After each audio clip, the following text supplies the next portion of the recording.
Alright guys, I keep getting this or something went wrong on LinkedIn page. It's just not letting me in. When I refresh, it's like an error as acquired contact with the host or article or something. I don't know why I can't log in to my LinkedIn, which is a little frustrating at this point. But let's try the normal no fee just .com, see if it works. Doesn't work for me. Yeah, it's a little frustrating. We'll see. Let's try it on a different browser maybe.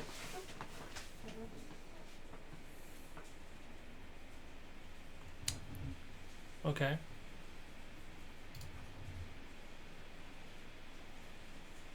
Is there something wrong with me?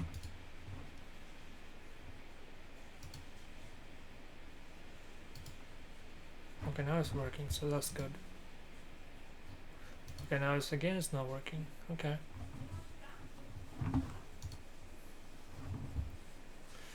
Yeah, I don't get it.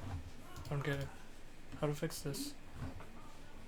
Okay, let's try this. Let's Control Shift N.